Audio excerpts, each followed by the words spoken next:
من الشيطان الرجيم. بسم الله الرحمن الرحيم. اللهم صل وسلم وبارك على سيدنا محمد وعلى آل سيدنا محمد. حسبنا الله ونعم الوكيل، نعم المولى ونعم النصير. اللهم صل وسلم وبارك على سيدنا محمد كريم الآباء والأمهات.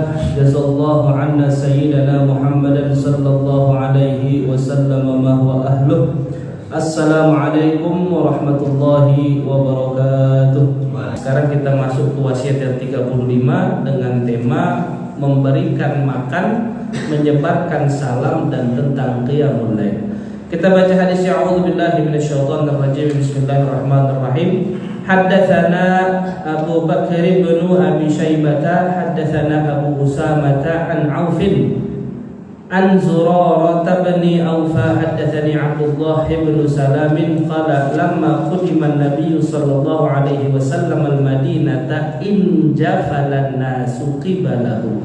Ketika Nabi Muhammad sallallahu alaihi wasallam datang ke kota Madinah, in jafalan nasu qibalahu, manusia berbondong-bondong. In jafala itu ngumpul manusia berbondong-bondong, qibalahu mendekat, nyamperin, nemuin Nabi Muhammad sallallahu alaihi wasallam. Waqila, ketika rombongan orang ini nyamperin Nabi, mereka sambil ngomong, qad qudima Rasulullah sallallahu alaihi wasallam, qad qudima Rasulullah, qad qudima Rasulullah thalatha. Mereka sambil ngomong, Rasulullah telah datang, Rasulullah telah datang, Rasulullah telah datang. Fajitu, kemudian Abdullah bin Salam, periwayat hadis ini, ketika mendengar ada segerombolan orang bilang Rasulullah telah datang, dia nyamperin segerombolan orang tadi yang ngomong Rasulullah telah datang. Li'anzura falamma tabayyantu wajhahu araftu anna wajhahu laisa biwajhi kadzabin. Abdullah bin Salam tadi ngiranya orang yang pada teriak Rasulullah datang tadi itu orang pada bohong. Disamperin sama Abdullah bin Salam, dilihat orang yang ngomong tadi, ternyata tampak dari raut wajahnya dia bukan orang yang tukang bohong. Wajahnya bukan wajah bohong. Berarti betullah informasi yang dia teriakin bahwa Rasulullah datang. Fakana awwalu syai'in sami'tuhu, hal pertama yang aku dengar dari Rasulullah sallallahu alaihi wasallam, Rasulullah memberikan nasihat dan wasiat kepada kami. Apa nasihat dan wasiat Rasulullah? Ya ayyuhan nas, wahai sekalian manusia. Kalau bahasanya ayyuhan nas itu tidak terkhusus kepada orang Islam saja, non muslim juga masuk bagian. Kalau ya ayyuhal mu'minun berarti khusus buat orang mukmin. Kalau ya ayyuhan nas semua agama ikut. Apapun agamanya dapat wasiat dari Nabi, wahai sekalian manusia, afsyus salama, tebarkanlah salam. Wa at'imut ta'ama, bagikanlah makanan. Wasilul arhama, dan sambunglah silaturahim. Wasallu bil laili wan nasu niyamun, bangun malamlah salat qiyamul lain di saat orang-orang tertidur. Tadkhulul jannata bisalamin, maka masuklah engkau ke dalam surga dengan selamat atau damai. Apa penjabarannya? Di makalah itu ada. Penjabaran yang pertama, hadis ini menjelaskan keutamaan menghampiri guru atau orang mulia yang datang atau orang tua yang datang. Umpama Bapak Ibu kalau pernah hadir majelis tabligh akbar, itu kiai yang datang disambut apa dibiarin? Diiringin apa dibiarin? Diiringin. Proses terjadinya penyambutan kepada ulama itu termasuk sunnah yang terjadi di zaman Rasulullah Sallallahu Alaihi Wasallam. Jadi bentuk sunnah yang kadang ditinggalkan oleh orang. Ada guru datang kita melengos, ada ulama datang kita bodoh amat. Padahal zaman dulu Pak, yang masih dilakukan oleh santri-santri kampung saat ini, ketika gurunya lewat mereka berbondong-bondong datang. Kalau sekarang kan ustadznya nggak terkenal, nggak didatangi. Coba kalau Ustadz Hamdi terkenal kayak Abdul Somad, oh cium tangan semua sama Ustadz Hamdi, kakinya dicium kali, karena terkenal. Tapi rata-rata kiai-kiai kampung sini itu banyak orang biasa saja karena beliau tidak terkenal. Jadi besok-besok kalau ketemu guru-guru TPA majlis kiai-kiai kampung lewat, kita ngelihat kalau bisa didatangi. Karena itu termasuk sunnah zaman Rasulullah Sallallahu Alaihi Wasallam. Yang kedua, hadis ini juga menjelaskan tentang menilai seseorang bisa dilihat dari wajahnya. Ini namanya ilmu fisiognomi. Penjelasan ada di makalah. Ilmu fisiognomi adalah ilmu kita bisa melihat orang, apa yang terjadi pada dirinya hanya cukup lewat wajah. Namanya ilmu fisiognomi. Kemudian dalam ilmu fisiognomi atau dalam perkara melihat keadaan orang dari wajah, ada beberapa keadaan yang bisa dipakai untuk menilai orang cukup melihat wajahnya. Yang pertama di makalah itu ada, untuk paham wajah orang kita harus belajar ilmu fisiognomi. Ilmu itu apa? Ilmu menilai perubahan dahi orang, perubahan mata orang, perubahan alis orang, atau ekspresi seluruh wajah manusia. Contoh, orang di dahi, kalau lagi heran, dahinya ngangkat apa dahinya gini, Pak? Nah, heran-heran, dahinya ngangkat. Kalau dahinya turun begini, Pak.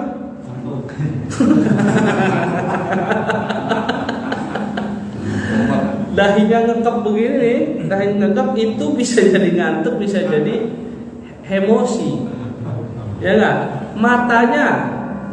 Matanya merah. Itu marah bisa jadi marah, bisa jadi ngantuk juga. Bisa kan kalau orang mata merah ngantuk?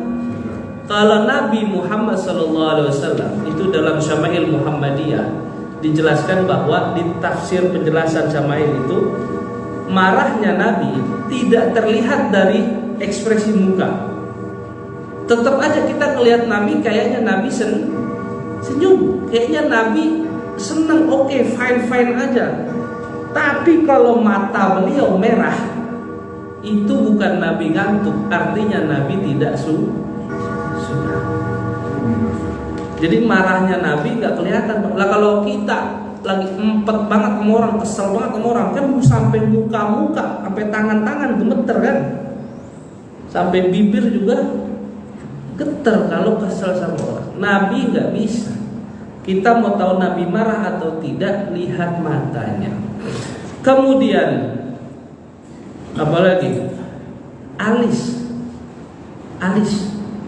Perubahan alis juga bisa menerjemahkan sesuatu yang terjadi pada manusia. Kondisi ini namanya ilmu fisiognomi. Kalau kita mau baca kondisi orang lewat mukanya, belajar itu ilmu fisiognomi.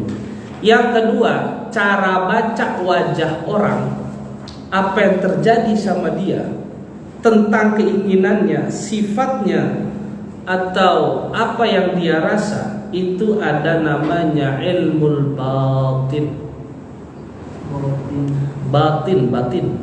batini. Umpama Pak Haniman hatinya jernih, bersih, ibadahnya bagus, taat kepada Allah luar biasa, jernihlah pokoknya, gak pernah dendam sama orang, mampu memaafkan orang lain. Orang-orang model Pak Haniman ini itu akan sangat gampang membaca muka orang. Amin. Amin. Pengasih makan, Pak. Hah? Pengasih makan. Iya, nanti kalau kasih makan ada lagi nih. Hampir rata-rata kalau kita lihat Bapak Ibu, kiai-kiai, ulama-ulama, karena saking bersihnya hati mereka, banyak orang datang ke beliau-beliau, belum orang itu cerita, ini kiai sudah tahu apa yang terjadi.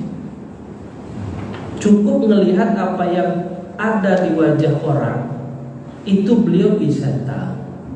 Ilmu batin ini adalah satu ilmu yang seperti diinformasikan oleh Allah bagaimana kondisi orang.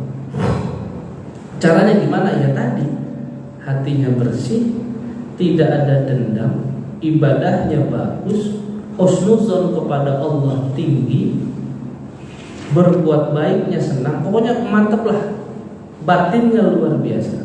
Itu akan sangat gampang baca wajah orang.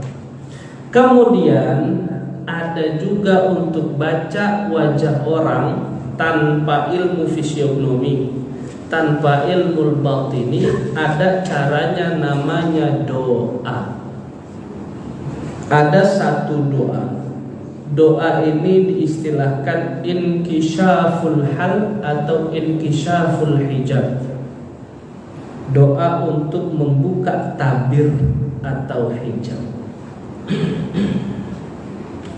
Kalau doa ini dibaca atau rajin baca, jangankan ngelihat wajah orang, dari jauh saja orang kita lihat bisa tahu dia masalahnya apa. Bahkan kiai-kiai dulu Bapak Ibu, karena rajin baca doa ini mohon maaf, sifat hayawani manusia jika hari itu lebih dominan dia kerjakan, maka yang dilihat oleh pengamal doa ini, muka dia seperti muka hewan. Contoh, umpama hari ini sifatnya kayak, mohon maaf, sifatnya kayak monyet umpama. Bagaimana sifat monyet? Rakus banget. Kalau ada orang pengamal doa ini dan dikabulkan oleh Allah doa ini, yang dia lihat mukanya bukan muka orang tapi muka monyet. Umpama hari ini mohon maaf, sifatnya kayak hewan yang najis itu, babi, maka yang terlihat di wajahnya adalah babi.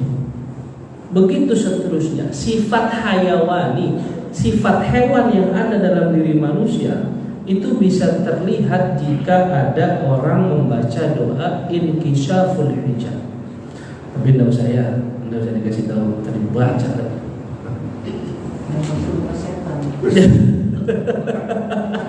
Hari ini sifatnya kayak setan dan kelihatan muka setan ya. Emang gimana muka setan bentuknya Pak? Saya belum pernah lihat. Di Indonesia setannya kan lucu-lucu ya Pak. Cergesos, pocong, itu setan-setan lucu Pak. Tuyul, apa lagi? Kuntilanak, genderuwo, ya begitulah. Kemudian hadis ini juga menjelaskan tentang anjuran mengucapkan salam. Ada sahabat Nabi Pak, namanya Sayyidina Abdullah ibnu Umar. Abdullah ibnu Umar ini adalah anaknya Sayyidina Umar bin Khattab. Saking senangnya ngucap salam buat orang lain, kan kalau kita ngucap salam buat orang lain, kita mendoakan orang lain. Assalamualaikum kan artinya apa? Semoga keselamatan, kesejahteraan terhadapmu atau kepadamu. Ini Sayyidina Abdullah bin Umar tiap hari pergi ke pasar. Ditanya sama sahabat yang lain, ya Abdullah, apa yang kamu cari di pasar? Kamu dagang tidak, beli barang tidak, ngapain ke pasar? Beliau cuma jawab, saya mau ngucap salam ke orang-orang yang ada di pasar. Adat ngucap salam ke siapapun, mau kenal mau gak kenal, itu sudah ada sejak zaman Nabi. Kalau bapak ibu di Arab, ini siapa aja akan ngucap salam. Mau di hotel kek, mau di warung kek, mau di jalan kek, mau di mobil kek. Saya di Mesir 12 tahun, banyak banget orang Mesir yang doain tiap kita naik bis. Ada orang naik bis aja ngucap salam. Assalamualaikum. Itu semua orang yang naik bis rata-rata ngucap salam. Pernah sekali saya kepleset dari Cipulir mau ke Blok M naik mobil 69 bis. Kebiasaan Mesir saya bawa, naik, saya pakai gamis lagi saat itu. Naik bis saya ngucap Assalamualaikum, satu bis bengong, Pak. Mau ngamen ngucap satu bis bengong ngelihat saya, nih orang aliran apa lah ngucap salam di dalam. Hah? Dia pikir minta sumbangan, makanya diem semua. Itu adat seperti ngucap salam ini di Indonesia kita belum banyak menemukan. Tapi ya enggak apa-apa, Bapak besok kalau ketemu orang ucap salam aja udah, dijawab tidak dijawab enggak masalah. Kalau Bapak ngucap salam, hukum mengucapkan salam itu sunnah, menjawabnya wajib. Jadi kalau ada orang ngucap salam wajib dijawab. Ada orang non muslim ngucap salam assalamualaikum, Bapak Ibu jawab apa? Jangan waalaikumsalam ya, waalaikum saja. Sajanya bisa dibawa waalaikum. Waalaikumsalam itu ajaran yang keliru juga.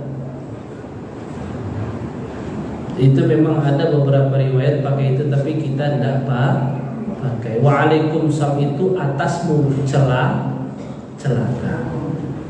Kalau orang Kristen tuh tahu kita ngomong gitu, tempur Pak. Gua salam biar lu bagus, malah lu doain gua celaka. Sedangkan orang non muslim di Indonesia, mereka ini adalah non muslim yang wajib kita jaga, wajib kita sayangi, dan gak boleh kita zolimi. Namanya kafir zimmi. Jadi kita gak boleh Pak bunuh orang kafir Indonesia, karena mereka orang kafir yang dalam lindungan muslim. Kemudian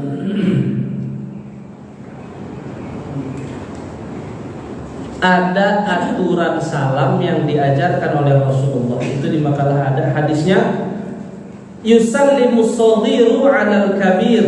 Kalau bisa yang muda ucap salam duluan kepada orang tua.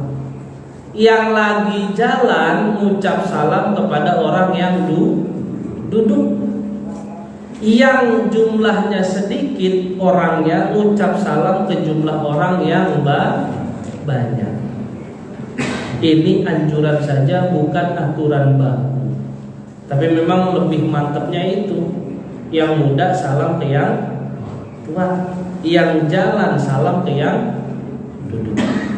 Kemudian hadis ini juga menjelaskan tentang senang memberi makan kepada orang lain. Wa at'imu ta'am. Selama saya ngajar di Al-Muharram ini, wah banyak banget makanan saya makan, apalagi yang panjang-panjang itu namanya mie ya. Wah itu Masya Allah luar biasa itu. Spaghetti ada, mie ada. Kan kemarin itu ya tempe mendoan, tekwan juga ada. Wah Saya bilang ini di Al-Muharram saya pulang kenyang ini. Wa at'imut ta'am, memberi makan memang afdolnya kepada fakir dan miskin. Tapi kalau mau ngasih ke yang kaya boleh nggak? Boleh-boleh saja. Ngasih makan ke siapapun boleh. Bahkan Sayyidina Ali pernah bilang, idza tabakhta maraqatan fa'akthir ma'aha wa ta'ahad jiranak.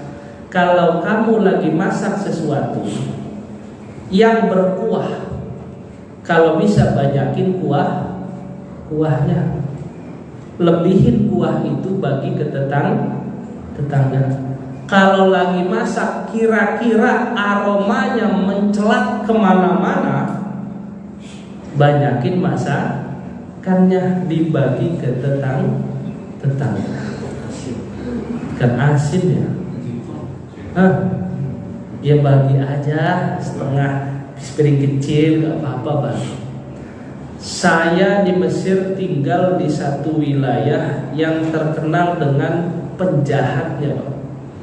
Nama wilayah itu namanya Batniyah. Kenapa saya tinggal di situ? Karena di situ sewanya murah. Orang larian dari penjara kaburnya ke sana. Pelaku kejahatan pusatnya di sana. Bahkan mahasiswa udah dapat warning jangan tinggal di sana. Tapi karena saya nggak punya duit saat itu untuk sewa rumah, mau nggak mau cari rumah yang harganya murah. Tinggallah di sana. Saya nanya sama orang tua, Buya, saya tinggal di tempat perkumpulan preman ini Buya. Gimana caranya biar warga sini sayang sama saya? Buya cuma bilang, Kram, masak makanan yang banyak Kram. Seminggu sekali. Makanan itu dibagikan ke tetangga. Saya kerjain Pak seminggu sekali selama 3 bulan. Bikin risol, bikin pastel, makanan Indonesia, bikin piscok, bagiin ke tetangga-tetangga selama 3 bulan. Dan saya tinggal di situ. Yang jaga saya ada namanya Abu Yosef. Dia di situ terkenal orang yang kalau kesel gampang banget nusuk orang sampai mati. Tapi rumah saya dijaga sama Abu Yusuf. Satu waktu, kenapa saya tahu rumah saya dijaga beliau? Istri saya di rumah sendiri, saya kuliah, ngaji. Rumah saya ada yang gedor Pak, kenceng banget gedornya, karena nggak ada yang buka, dicokel pintu luarnya. Abu Yosef ngeliat, dia ngambil besi, ngomong gini Abu Yosef, mau pergi atau mati gitu. Saya tahu informasi ini diceritain juga sama tetangga. Muhammad katanya, kamu kenal sama Abu Yosef? Enggak. Kenapa emang? Itu Abu Yosef tadi jagain rumahmu, mau dibobol sama maling. Kok bisa? Iya, Abu Yosef ngambil besi, dia ngomong lu pergi atau mati. Ternyata bagi makanan ini itu membantu sekali saya tinggal di daerah yang terkenal premannya. Sampai pulang saja saya dari sana mau ke Indonesia, itu warga nyiapin bangku, bawa pisang, bawa jeruk, suruh saya bawa barang-barang itu ke Indonesia. Coba gimana bawanya Pak? Kan pesawat gak bisa, tetap saya ambil. Diantar sama mereka mobil kolbak itu isinya makanan buah-buah itu. Saya bawa, saya taruh di rumah persatuan mahasiswa akhirnya. Itu kan artinya karena memberikan makanan, preman aja jadi sayang. Kemudian hadis ini juga menjelaskan tentang menjaga silaturahim. Silaturahim itu asal muasalnya adalah orang saudara kandung bertengkar, dianjurkan untuk kembali baik. Itu artinya silaturahim. Orang yang keluar dari rahim yang sama, itu artinya silaturahim. Tapi karena banyaknya umat Islam yang tersebar, akhirnya makna silaturahim jadi luas. Sesama muslim dan sesama manusia, tolong jaga hubungan baik. Kemudian hadis ini juga menjelaskan tentang bangun malam. Bapak Ibu yang dirahmati oleh Allah Subhanahu wa taala, seandainya mau mudah urusan, mau jadi hamba Allah yang hatinya luas, pikirannya luas, keimanannya paten, kesabarannya tanpa batas, syukurnya tidak berhenti, sering-sering sholat malam. Orang yang rajin qiyamul lail, Pak, jarang saya lihat mereka emosian. Dan jarang juga saya lihat hidupnya berantakan. Kerjanya bagus aja, hidupnya enak aja, karena dia shallu bil laili wan nasu niyam, bangun malam sholat qiyamul lail di saat orang lain tidur. Baik Bapak Ibu yang dirahmati Allah Subhanahu wa taala, semoga yang disampaikan bisa bermanfaat. Yang intinya adalah anjuran dari Rasulullah Shallallahu alaihi wasallam, siapapun kita temui kalau bisa ucapkan salam. Kalau ada rezeki berlebih, punya makanan berlebih, jangan lupa bagi-bagi makanan. Kalau punya masalah sama saudara yang belum bai'an sampai hari ini, habis kajian subuh ini telepon dia, minta maaf dan baikan, menyambung silaturahmi yang sempat terputus. Kalau sampai detik ini udah lama enggak qiyamul lail sholat malam, mulai nanti malam bangun untuk